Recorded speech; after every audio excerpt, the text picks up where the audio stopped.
Papunësia është shkak i devijimit. Koha e lirë, e pashfrytzuar, është shkatërruese për njeriu. Nëse njeriu nuk e mbush kohën me punë të hajrit, me punë të mira, ajo do të imbushet me punë të sherrit dhe me të këqija. Bismillahirrahmanirrahim.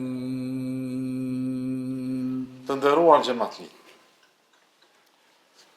Besimtari gjatë jetës tij çdo herë dhe vazhdimisht duhet jetë syqelur dhe vigjilent.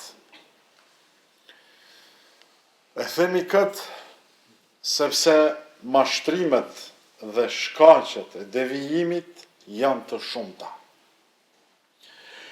Nëse për një moment besimtari e lëshon seriozitetin dhe i hap sadopak derën shejtanit mallkum, besimtari mund të del nga binarët e Islamit, ta humb rrugën dhe pastaj e ka shumë të vështirë të kthehet në të.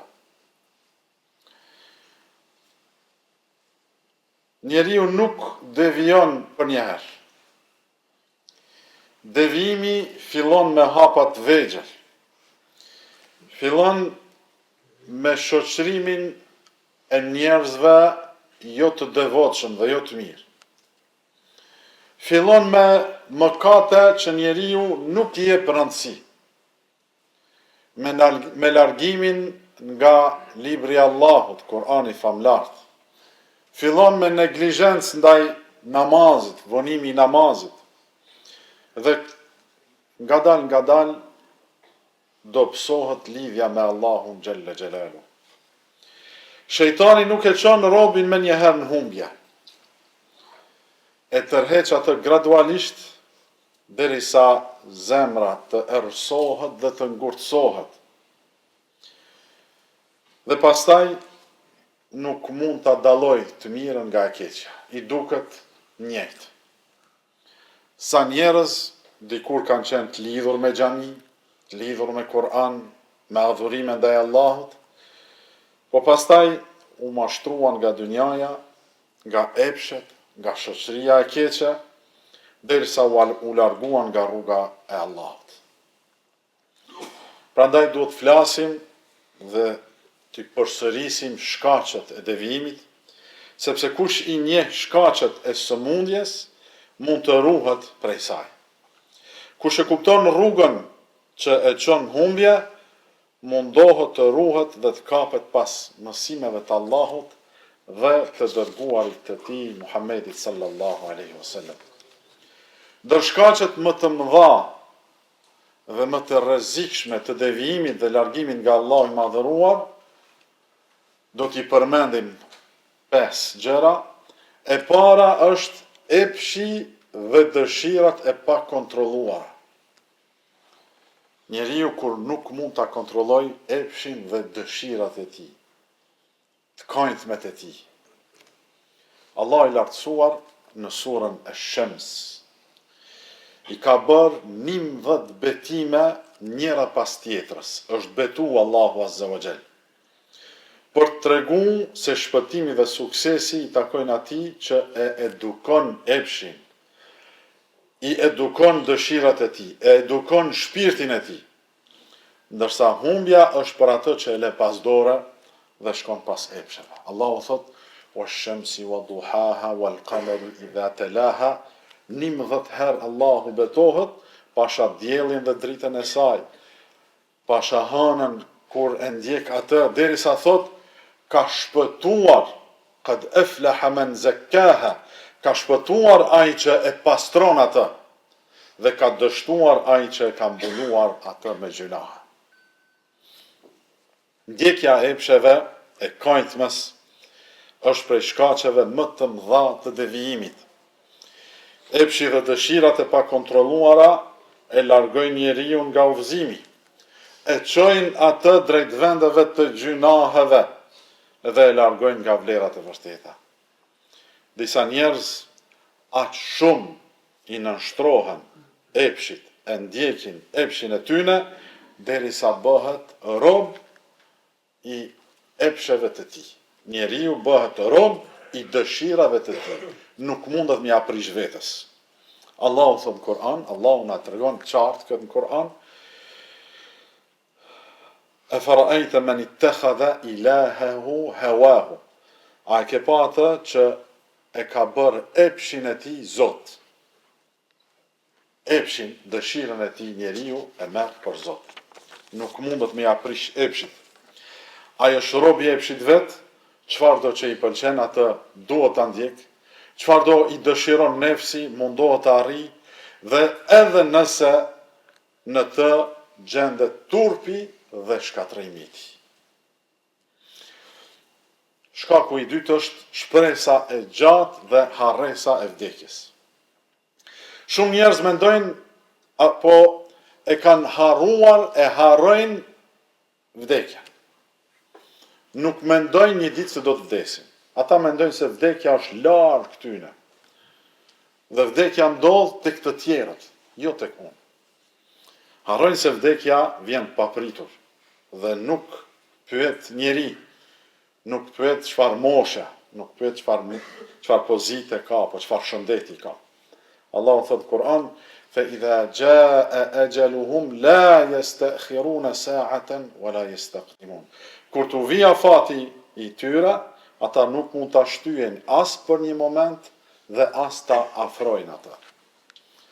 Sa do gjatë të jetojmë në këtë botë, ditët tona janë të pakta, të numëruara dhe harxhohen. Sa shpesh dëgjojmë, ka kohë, i thonë njerit, eja në xhami, bani do punë të mira, largoj nga punët e këqija. Thot ka kohë, ala jam i ri, ende jam i ri. Ti kryj edhe do punë e të tjera, kur merr vesh ka ndru jetë. Shkoj të thonë, ka kohë. Shkaku i tretë i devijimit është papunësia dhe zbrastësia e kohës. Papunësia është shkak i devijimit. Koha e lirë, e pashfrytzuar, është shkatërruese për njeriu. Nëse njeriu nuk e mbush kohën me punë të hajrit, me punë të mira, ajo do të imbushet me punë të sherrit dhe me të këqija. Njerëzit që nuk merren me asgjë dhe nuk punojnë, kanë kohë të bollshme të përgojojnë. Kanë kohë të bëjnë gjinahe, edhe ata bëjnë probleme zakonisht. Njerëzit që punojnë dhe janë të angazhuar me punë të hajrit, nuk kanë kohë të mirën me punët e hallkëve dhe të njerëzve. Pastaj, subhanallah, njeriu besimtari duhet të lëviz, të bëhet i hajrit, të bëhet produktiv, mos pret prej të tjerëve, mos bëhet barë e të tjerëve dhe shoqërisë. Allahu azza wa jall po thot në Kur'an, "Afa hasibtum annama khalaqnakum abathan wa annakum ilayna la turja'un."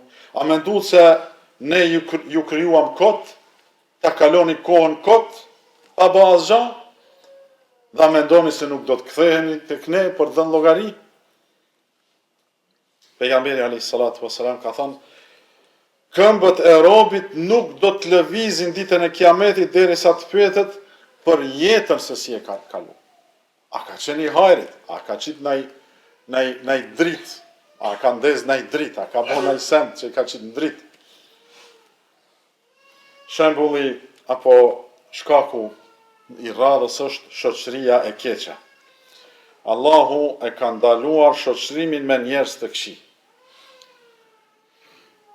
Allahu azza wa jall thot, "Wala tuti' man aghfalna qalbahu an dhikrina wattaba'a hawahu wa kana amruhu furuta." Mos ju bind atij, mos e dëgjo atë zemrën që e ka të pakujdesshme. Nuk është askund. Mos u shoqëro me njerëz që nuk kanë vlera. Mos u shoqëro me njerëz që janë rob të epsheve të tyre. Dhe punët e tyne janë të drejtuara për në xhehenem. Mos rri me këta njerëz. Se këta ndikojnë të këti.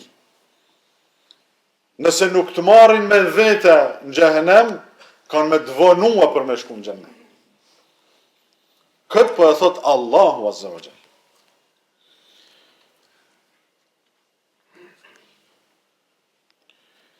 Shoqëria e keqe çon drejt shkatrimit dhe zjarrit.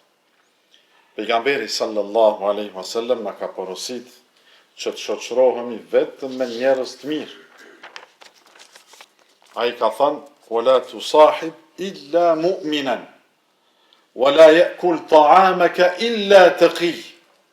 Mos shoqëro veç se besimtari. Dhe mos ta haj ushqimin tënd veç se i devotshmi. Mos e shoqëro vetëm se besimtarin. Edhe mos e shtin shpitan dhe vetëm se njeriu në devotshëm. Kemi fol për shoqërinë e mirë herë tjerë, nuk po zgjatemi ta. E pesta dhe e fundit që do ta përmendim sot është mediat e degeneruara dhe rrjetet sociale janë shkaqe të devijimit të njerëzve. Përcjellja e mediave të degeneruara janë shkak i devijimit të shumë njerëzve. Imazhe të turpshme, seriale me kultura të huaja, muzikë, heroizma të rreme, gënjeshtra, mashtrime, e të tjera të tjera. Gjitha këto e shumë gjëra të tjera e kanë dobësuar imanin, i kanë shkatruar vlerat, kanë mbjellë dyshime në zemra. Njeriu është bën si kasht mes erës, pa parime. Çfarë të sheh në televizion, ata mundohet me e qitë mjetë të përditshme. Këto mjete shkaktojnë smundje psikologjike, i izolojnë njerëzit nga shoqëria dhe i humbin shumë kohë. Për shkak të tyre lihen pas dore shumë obligime që i ka njeriu ndaj Allahut dhe ndaj shoqërisë. Përmes tyre janë përhapur ide të devijuara dhe ekstreme edhe në mesin e besimtarëve, sidomos tek të rinjtë. Padyshim se këto media nuk janë bërë për qëllime të mira, janë bërë me qëllim të keq, që t'i devijojnë njerëzit. E ata janë shejtan të mallkuar. Qofshin ata prej gjinëve apo prej njerëzve. Allahu thot: "Inna shejtane lakum aduun fattakhidhuhu aduwa." Shejtani është armiku juaj, merreni atë për armik. Mos e konsideroni shejtanin për mik. Allahu na ruajt, Allahu na falt, Allahu na mëshiroft. Aqulu ma tasma'una wastaghfirullaha li wa lakum.